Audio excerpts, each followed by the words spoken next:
And before that trailer fire started to blaze, of course, we said the original fire mama, Tanya Stephens. It sounds like we're not ready for this yet. It's a pity. Goggle after you, these streets, and many more. And of course, we ran for you earlier on. The one called What a Day.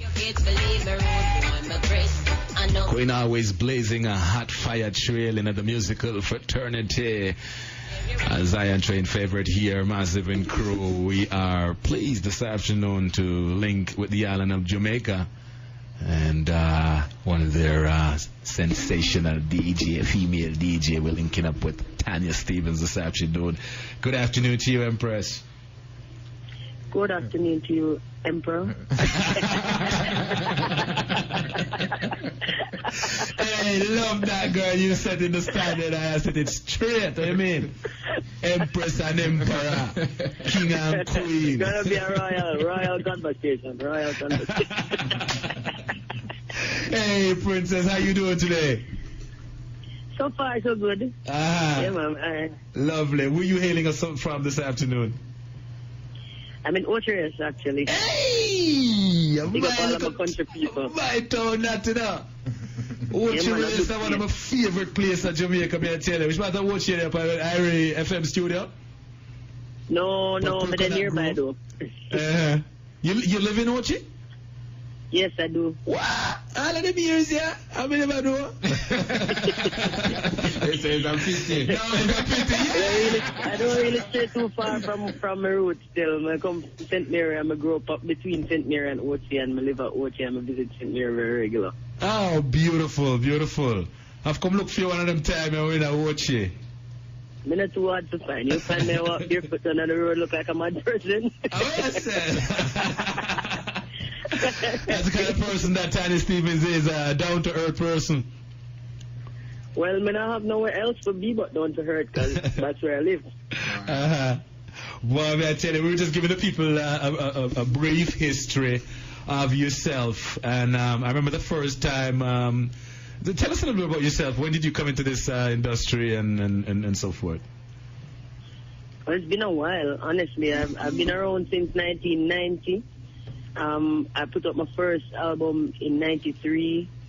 I think the first song that your audience would have known me from would be, you know, Ready for This Yet, which is end of 95 going into 96.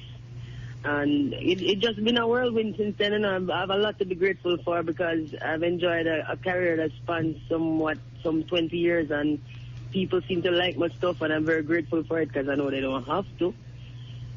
Definitely. You say that you started out in 1990. We got introduced to you, say, around 1995 with the big tune, the CHRY rhythm there, you know, Ready for This Yet. Yeah, man. Tell us about the journey from 1990. What did you start out like on sound system DJing or singing in church? How did that go? I started out on the sound systems, actually. I used to sing on all of the sounds in Jamaica as long as they played in St. Mary, because, of course, you know, when I go outside of my parish, I really didn't exist. And I got a lot of practice from that, though. I came up, I really like the way I entered into the business, because I think I have more appreciation for every single thing I've achieved in it. I know how rough it is coming up, you know, driving on the truck with the sound system, with the speakers and everything, helping to unload and, you know, helping to pack up at the end of the night. So I know what that is like. And I also sang with a cabaret band. I played a few local concerts. I played in a couple of the hotels closer to St. Mary. And that was a lot of good practice too. So, and I kind of came up all the way down from the mailroom, you know. I came up from the parking lot.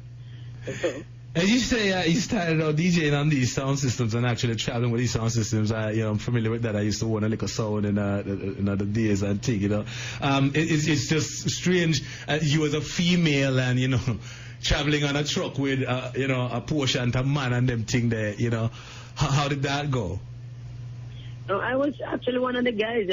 I mean, after a while, nobody really saw me as a girl, because I've never lived my life with the handicap of being female. You know, I just live my life as a person. You know, when I'm relating to my daughter, then I'm a female because I'm a mother. you know, when I'm relating to my husband, then I'm a female because I'm his wife. But outside of that, I have not really seen any reason to be a girl. And when I jump up on the truck back, I jump up quicker than most of the guys. I help to carry my fair share of. I lift up power and bring just like the man them.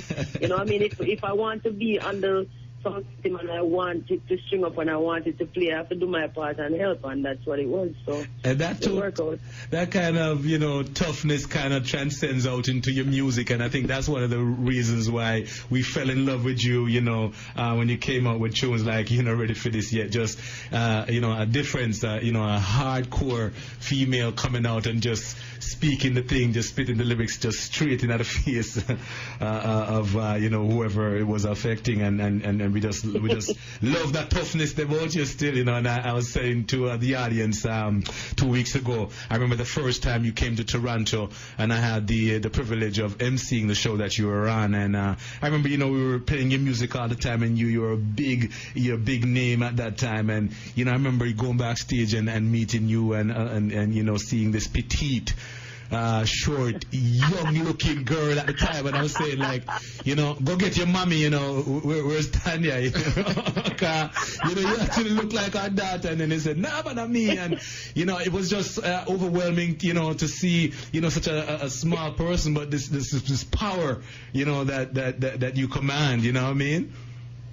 So I just some good things come in small packages, some big things come in small packages. That them say. Yeah, and I can't put your face to rest. I don't look so petite anymore. I'm a little bit less petite. Definitely. So what I say is a long growth that from 1990 to now 2010, over 20 years in the business. What's been going on lately with Tanya? Well, I tried a few different things. I mean, I've tried new topics in my music because I've grown, and my music has always been my means of venting, my means of expressing myself.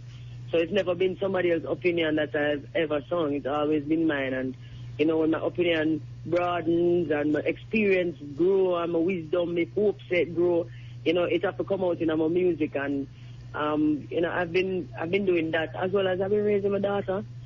Who just graduated from high school. Pray for me, please. I need it. I'm going to start sharp up the cut class now, and that means when they reach them age there, you know. I know man them start calling now and all kind of things. This is where it gets done, though. Yeah. No, I'm not really worried about him because I'm the person who raised her, so whatever she does will be a reflection of the upbringing that I put in. So if something go wrong, then it's myself. I have to blame still. Yeah. You know, but I know that this is a very trying time, and I remember how it was when I was a teenager. And yeah, I'm afraid because I remember myself, and she's a somewhat of a replica of me, and it's very worrying. But I mean, outside of that, she is a good kid. She helps me to raise her. She helps raise me too. So it's all good. Definitely. You were saying earlier on a lot of changes that you've been through, you know, over the growth of your career, and I think one of the things you said in there that caught my attention was that you are married now. You have a husband. Well, I haven't done that formal thing where people sign on paper and stuff, but for all intents and purposes, I say husband still because I can't say boyfriend. It's not a boy. You know, we're a little bit too old for the boyfriend-girlfriend thing. But, you know, it's still a union in every sense of the word, you know. It's not something that I take lightly. So I say husband. Beautiful. I'm not really much into paper still. Come like me. In the sense of musically, what have you been up to lately? In terms of music? Yeah. Well, I just released an album recently. It's called Infallible. I did it a little bit different than I've been doing before because I released online and it's free. It's a free download. No obligation, nothing to join, nothing to pay. It's online. You can find it at www.bymrhythm.com. That's B as in boy, Y, M as in man, RID as in dumpling, D again, IM.com. Nothing to pay. And this is what is this now? About my 7th album, I think. And, this was my way of saying thanks for all the support I've been getting over the years. It's not a mixtape. It's not something I threw together because it's free. There's no compromise on what I would have done if it would have been for sale. It's just another Tanya Stephens album only. You can have it for free. And thanks to everybody for supporting me. And for all the people who say, boy, they feel like they should pay for it, because I get a lot of people who say that, just pay for that ticket and come in at the show this weekend. That was said. It's been a long time since you ever come around here and do something for your fans, man. What can we expect when you roll through for Friday? Well, I look forward to enjoying myself a lot. I have quite a few friends, especially on Facebook and on my phone and all about, who say they have to be there, so I know I'm going to have a lot of fun. There are people have my same nature as me, so I know it's going to be crazy. And I really enjoy performing for people. It's one thing to be in the studio, singing on a track, but it's another thing to relate, directly to the people you're actually singing for, and to get real feedback and to get real energy, share real energy and stuff, So, and I love meeting people. I love talking. I talk a lot. I think everybody knows that. We have a lot and of we're going things to be in common. somewhere. The venue will have drinks too, right? Say again? The venue has drinks too.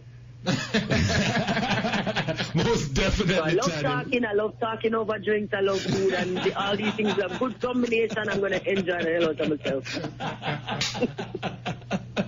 Tanya Stephens, it is a joy talking to you. We're looking much forward to seeing you on Friday night inside the Orange Room, inside the government complex. Toronto, your fans are coming out to see you. We're going to have a wonderful night. Linda P is going to be there. Lisa Howard is going to be there. And, of course, the Empress, Tanya Stephens, live and direct from Jamaica, will be there, Toronto. Come on out. It's Back to Basics Live. Tanya Stephens in concert this Friday, August 27th.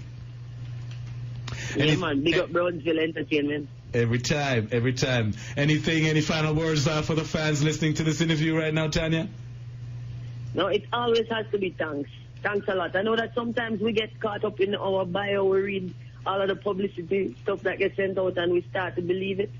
Well, I know that I am nothing without the people who support me.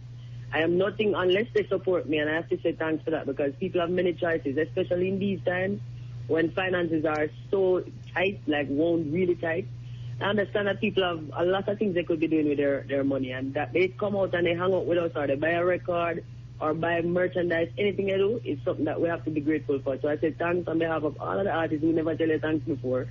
Thank you very much for supporting us, and thanks for supporting me, and I see you on Friday. Oh, thank you so much for taking the time, Tanya. We're looking forward to seeing you too as well, Princess. Yeah, man, bless you. Haile Selassie the Almighty. It's Brownville Entertainment, Toronto. Freaking live and direct from Jamaica. This is Tanya Stephens.